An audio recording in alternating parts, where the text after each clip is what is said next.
आज की इस वीडियो में हम बात करेंगे मंदसौर के बसई क्षेत्र में चंबल नदी को गंगा का दर्जा दिलाने के लिए निकाली गई चुनरी यात्रा।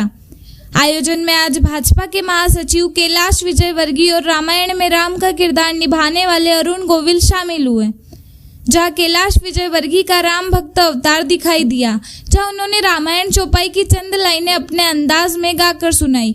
इसी दौरान पांडाल का माहौल भक्तिमय हो गया। हर कोई कैलाश विजयवर्गीय के साथ सुर से सुर मिलाकर रामायण चौपाई गाने लगा।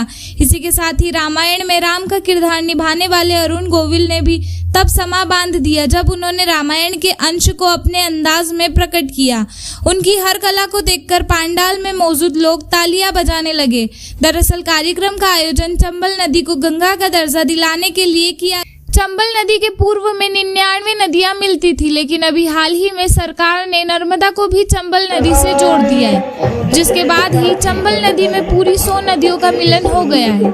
इसीलिए इस कार्यक्रम के तहत चंबल को गंगा का दर्जा दिलवाने की मांग की गई। हो जाती है। आज मालवा की इस पवित्र भूमि पर, मालवा के इस हिस्से में मेरा आना पहली बार है।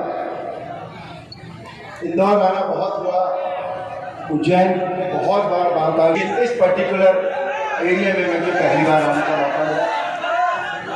इसके लिए मैं आभार प्रकट करना चाहूँगा हमारे पूज्य महाराज जी का। उस काम ने मुझे आपके बारे में जानने और सोचने के लिए मजबूर किया। ये माँ चंबल को मालवा की गंगा बनाना चाहता है,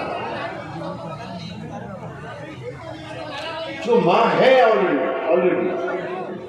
कोई माँ हमें जीवन देती है और हमारा पालन पोषण करती है, उसी तरह कोई भी नदी हम सब का पालन पोषण करती है, हम सबको जीवन देती है। और मुझे जब जानकारी जो प्राप्त हुई,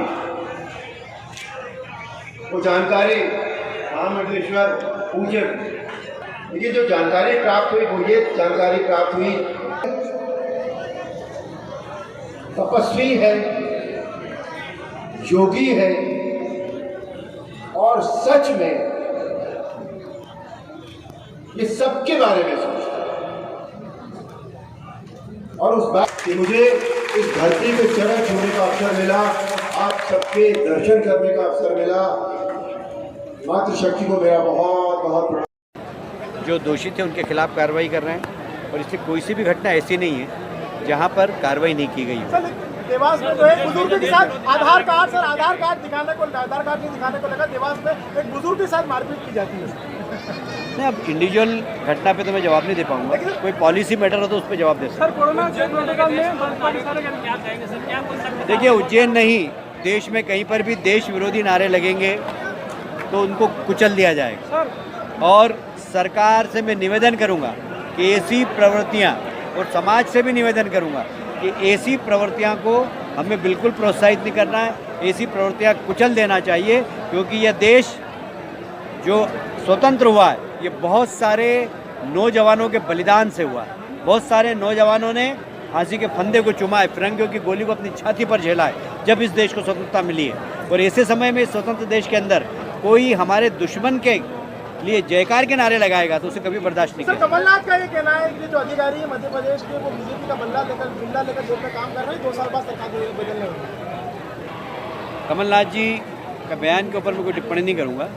देखिए, नौकरशाही होती है, जो सरकार होती है उसके लिए काम करती है, और हमेशा नौकरशाही के ऊपर कोई भी सरकार बदलती है तो आरोप लगाती है। इसलिए बहुत सामान्य आरोप है कि उनके पास ऐसा कोई प्रूफ है तो निश्चित रूप से वो न्यायपालिका में जाकर उस नौकरशाही के खिलाफ कार्रवाई कर सकते हैं। सर, छत्तीसगढ़ में राहुल गांधी के हस्तक्षेप के बाद भी मुख्यमंत्रियों की लड़ाई जारी है 2.5 साल के पद को। मैंने इसीलिए कहा कि कांग्रेस के नेतृत्व पर कांग्रेस के कार्यकर्ताओं को भी विश्वास नहीं है और जनता को भी विश्वास नहीं है। ईंट बजाने की ही बात की जाती है, और इसीलिए आज वह कांग्रेस जिसने लगातार सदियों तक इस देश में राज किया, वह कांग्रेस छोटी होती जा रही है। नेतृत्व के ऊपर जनता को विश्वास नहीं है, और जहां सरकार है वहां पर अस्थिरता है। जहां पर भी सरकार है, छत्तीसगढ़ में भागदौड़ हो रही है, पंजाब में भागदौड़ हो रही है।